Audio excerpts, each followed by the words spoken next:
Persona 5 Royal, no doubt a massive hit in the gaming community, and it just got re-released for like the third or fourth time. But as with all re-releases, the age-old question comes up again and again. Should you hop on the hype train even though you are several years late? In short, yeah, honestly.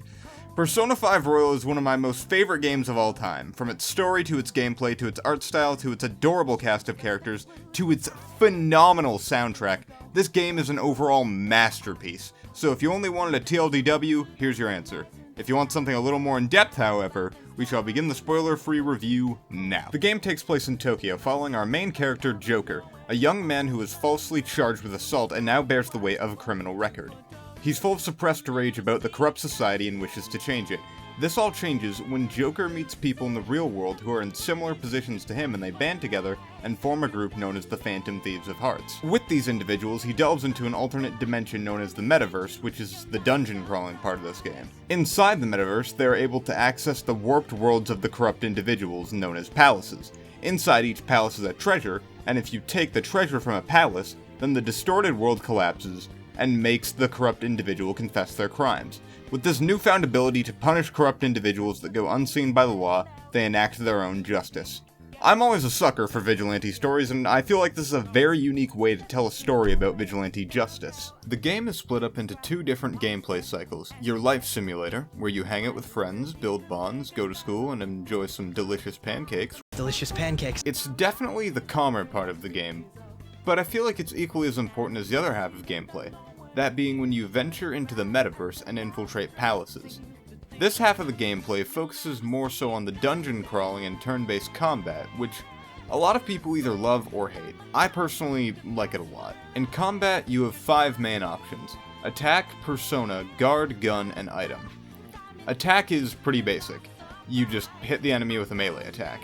Persona is your list of spells, which typically cost spirit points, or SP, but sometimes you have physical skills, which cost health. As Joker, you can have multiple personas, which can be useful in a variety of situations, each giving him different stats, resistances, and weaknesses. The option to guard makes it so that the character who guards takes a lot less damage.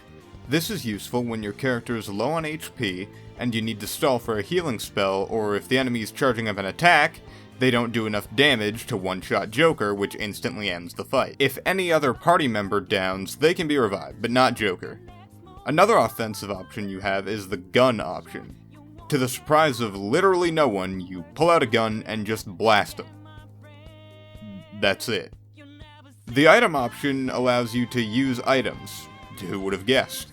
You have healing items, items that restore SP, some items block certain attacks or raise certain stats, and some items can just deal a certain amount of elemental damage if you need to hit an enemy's weakness. When an enemy's weakness is hit, or if they're struck by a critical or technical attack, they get knocked down and allows you to baton pass to another party member, and empowers their attack. Once all enemies are knocked down, the party initiates a hold-up, where the party holds them at gunpoint. From there, you can take money, take an item, have them join your collection of personas, or, my personal favorite, you can initiate an all-out attack, which is just look at this. The art style in this game isn't anything new, but it's so stylish. Every bit of it, from the all-out attack, to the chat boxes, to the combat menu, including the post-combat screen. But one thing that I think doesn't get nearly enough praise is the pause menu. This thing is so cool. It has an amazing color palette, but what really makes this shine is that Joker moves with your selections. Just look at this. It's so damn cool. Little things like this make all the difference. This game would have still been amazing even without this, but the fact it exists is just the cherry on top. Speaking of things that are great, the soundtrack. The soundtrack is phenomenal. I wouldn't even say it's a cherry on top. This is something I think makes the game as great as it is.